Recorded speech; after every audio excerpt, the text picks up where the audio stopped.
Hola, hola, ¿qué tal amigos? El día de hoy vamos a hablar sobre coloides y dispersiones. Presenta su servidor, el ingeniero en industrias alimentarias, Josué Mirón Rivera. Bueno, eh, este tema es indispensable verlo antes de ver temas como emulsiones, espumas, gránulos, diferentes texturas que tienen los alimentos. Es importante entender cómo se dan esas texturas para poder después ver ya en específico el coloide que nosotros queramos o la textura que nosotros necesitamos estudiar. Bueno, vamos a hablar ahorita en general de coloides. Introducción. La textura de un alimento dependerá de su proporción de sólidos. Por sólidos entiéndase los carbohidratos, proteínas, fibras, lípidos y minerales, que ya fueron tema de explicación de otro video. Con respecto al agua y los gases, el aire, el dióxido de carbono y nitrógeno. La interacción entre todos ellos, es decir, entre hidratos de carbono, proteínas, fibras, lípidos con el agua y los gases, dan origen a dan origen a burbujas, cristales, espumas, fibras, geles, glóbulos, gránulos, etc. No se te olvide, la unión y la interacción entre sólidos con agua y gases dan origen a burbujas, cristales, espumas, fibras, geles, glóbulos, gránulos, etc., que son los responsables de la textura y la apariencia de cada alimento. Tenemos aquí una nota, vamos a leerla. Nos dice, la textura es el parámetro sensorial cuyo estudio es más complejo que el consumidor, ¿sí? Que el consumidor distingue en la boca. Esto lo vimos en nuestro video de análisis sensorial. Ya que los ojos, la boca, los ojos, las manos y el oído son sensitivos, pero sin embargo el tacto es todavía más, más complejo, porque a través del tacto nosotros podemos describir a los alimentos como adhesivos, blandos, cremosos, cristalinos, crocantes, chiclosos, duros, elásticos, fibrosos, granulosos, pegajosos, secos, suaves, untuosos, viscosos, etc. En su percepción intervienen incluso los dientes, que son altamente sensibles, ya que pueden percibir partículas desde 5 hasta 30 micras. Así también los dientes intervienen en el análisis sensorial de la textura. Bueno, continuamos. En los alimentos existen dos grandes texturas, que son las que están presentes de forma natural en los tejidos animales, por ejemplo la textura de la carne, el pescado, y los coloides o dispersiones o sistemas coloidales o dispersiones coloidales, es lo mismo. Como vamos a ver ahorita más adelante, todas las células se van uniendo entre sí para formar tejidos. Esos tejidos a su vez son los que dan diferentes texturas. Las texturas de los alimentos, por ejemplo, no va a tener la misma textura un pulpo que un calamar, que un camarón, que un ostión. Cada uno tiene diferentes texturas y estas texturas son las que son texturas de forma natural. Como les repetía, se forman ¿por qué? Por la unión de células.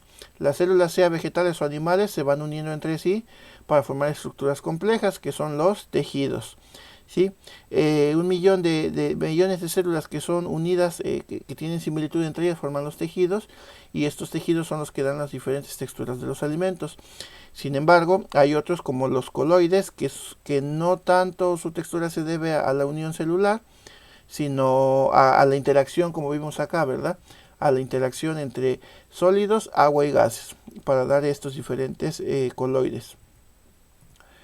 ¿Qué es un coloide? ¿Sí? Los coloides o dispersiones, como nos dicen, no son celulares, son más sencillos y están hechos a base de sólidos, líquidos y gases, que interaccionan y crean dos fases.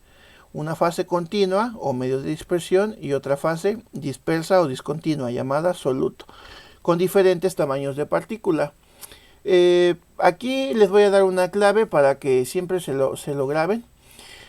Los coloides siempre se forman por dos fases y siempre la fase que se menciona primero es la fase que hay menos, ¿sí? La fase dispersa, y la que se menciona en segundo es la fase dispersante o la que hay más, ¿sí?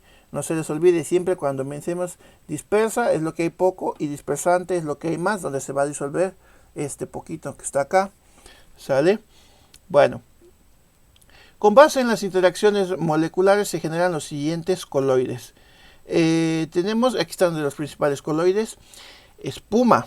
La espuma es un gas disperso en un líquido, ¿sí?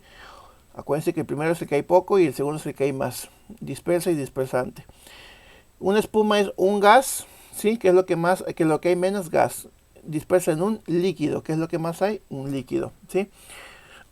como la que se obtiene al batir una clara de huevo, ¿sí? Si se dan de cuenta, ven que una clara,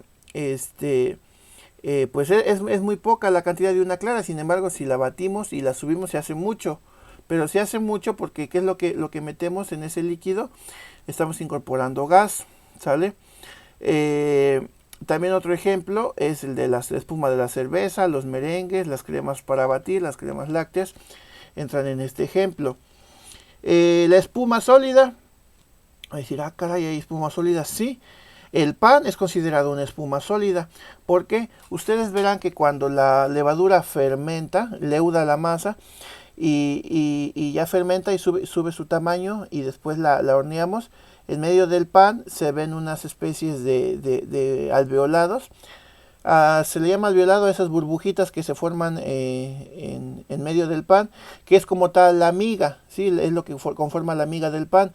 Esa miga se conforma por todas las burbujas de dióxido de carbono que produjo la levadura, y al momento de hornearse pues ya se rompieron, obviamente quedaron así nada más los espacios, y es lo que conforma la miga del pan. Por eso se le considera al pan una espuma sólida. Principalmente, como dice aquí, es la acción del dióxido de carbono que produzca la levadura una vez que se comió el azúcar. También los helados y los algodones de azúcar se siguen considerando una espuma sólida. Un aerosol líquido es un líquido, hay poco, en un gas, hay mucho. ¿Sí? Un líquido en un gas.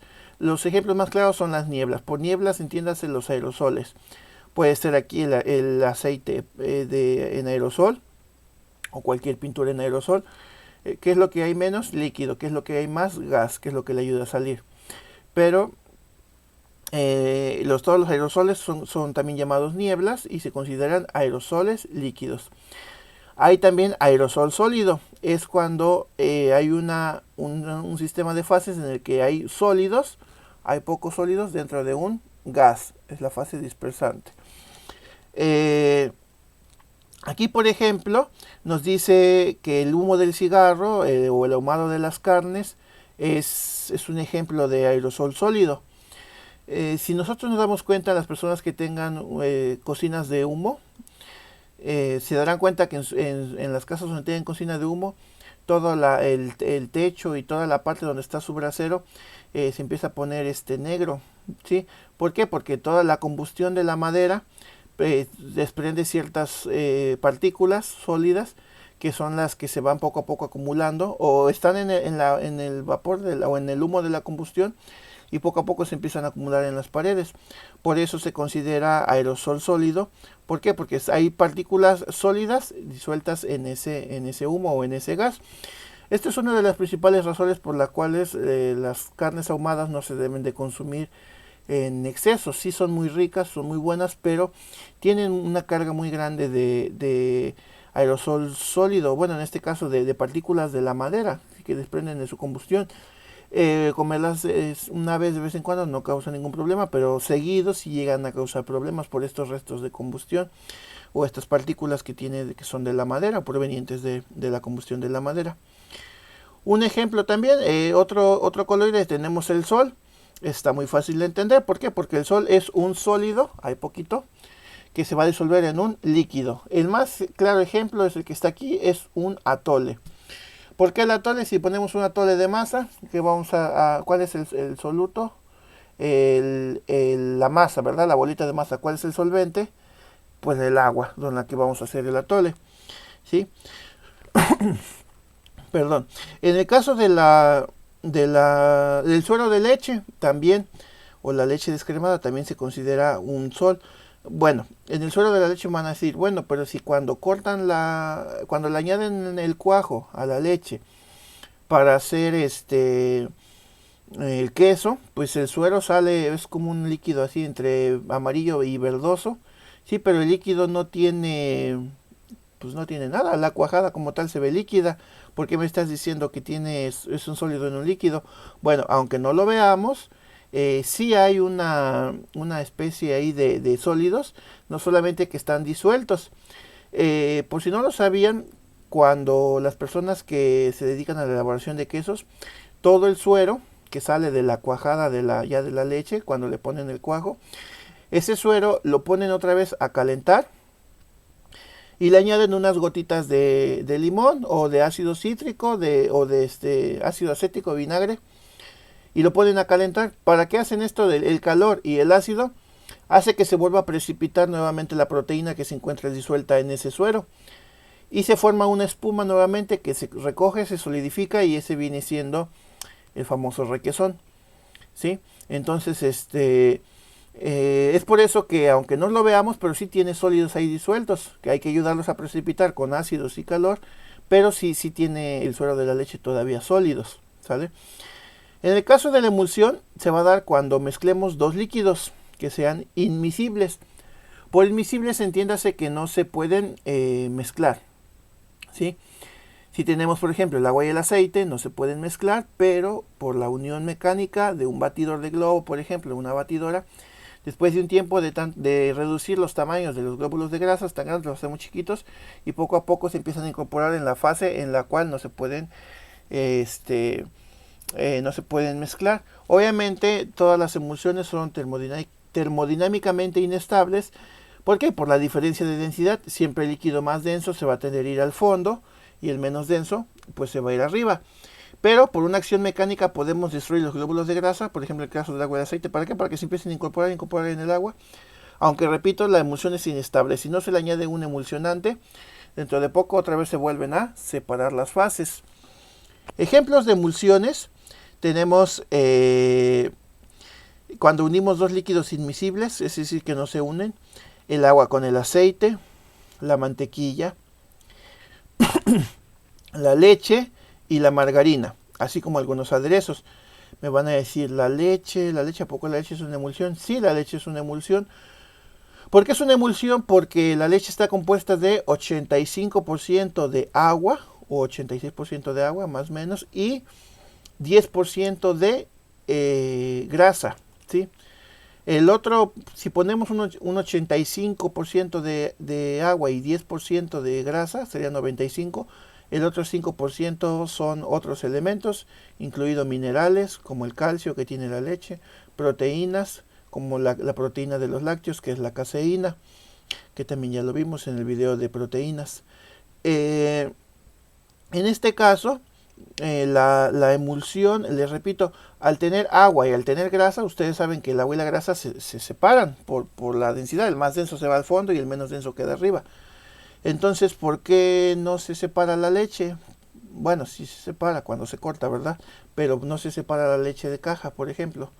Si es una emulsión, se tendría que separar. Bueno, ahorita vamos a ver más adelante por qué. El gel.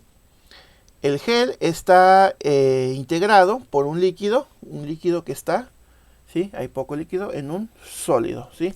Como el ejemplo de las gelatinas y los flanes. Estos son los principales coloides. Nos dice, la fase dispersa o partículas dispersas es la fase en la que el soluto, bueno, como siempre, esto es una descripción un poquito más técnica, pero bueno, para que no se confundan, siempre acuérdense que la fase dispersa, que es la que está acá, es la que hay poco, y la fase dispersante es la que hay más, es donde se va a disolver esta, ¿sí? La fase dispersante es la que va a disolver a esta, ¿sí? Así entendámoslo para que sea más claro, ¿verdad? Aquí están otra tabla de coloides o de sistemas coloidales. Aquí nos mete uno más. Miren, tenemos acuérdense, no se les olvide, fase dispersa, la que hay poco, fase dispersante, perdón, la que hay más o donde se va a disolver esta que está acá. Sólido, sólido, cuando las dos fases son sólidas, tanto la dispersa como la dispersante sólido, es un sol sólido. Un sol sólido, entiéndase por dulces y caramelos. Cuando tenemos un líquido, poco líquido en mucho sólido, dijimos que es una emulsión sólida. La mantequilla y la margarina o el chocolate se consideran también emulsiones porque tienen agua. La mayoría de la base de la margarina, la mantequilla es grasa, pero si se dan cuenta, ven que si se dejan un rato fuera del refri, le empieza a salir como unas gotitas de agua encima a la mantequilla o la margarina. Quiere decir que se está perdiendo la emulsión, ¿sí? Porque tienen grasa también, pero también tienen agua. Por eso se considera una emulsión sólida.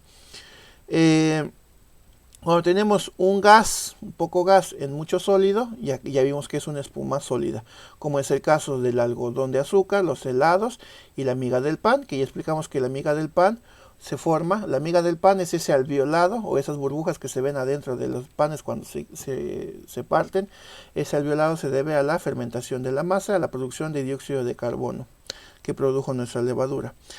Cuando tenemos un sistema sólido como dispersa y dispersante en un líquido, sólido en un líquido, ya vimos que es un sol. Ejemplo, el atole de masa, el suero de leche, ¿sí?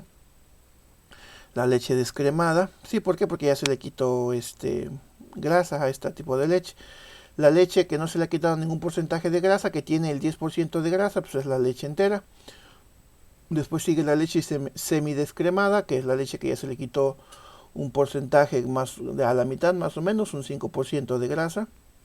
Y la leche light es la que ya se le quitó en su mayoría ese 10% de grasa que tiene la leche de manera natural.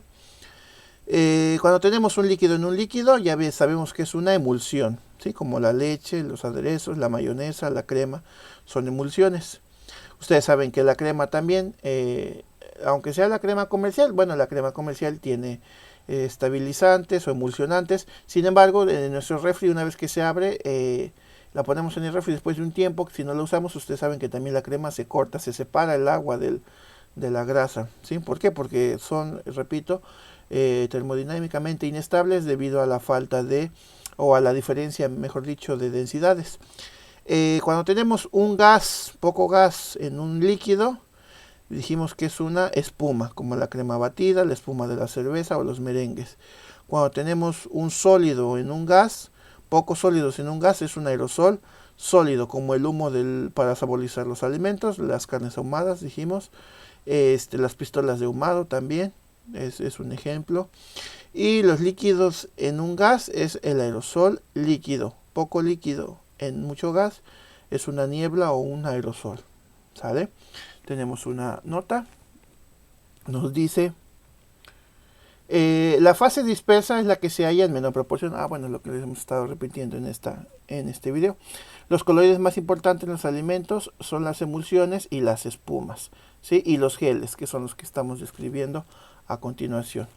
Bueno, pues hasta aquí vamos a dejar este video. Te aconsejo que veas el siguiente video, donde ya hablamos más sobre emulsiones y espumas, ya más en específico, y vemos todas estas características que tienen estos alimentos, una vez que ya entendimos el origen, que son los coloides, ¿sí? De aquí parte. Sin nada más que decir, te agradezco tu visita y no se te olvide suscribirte a nuestro canal para más contenidos similares. Hasta luego.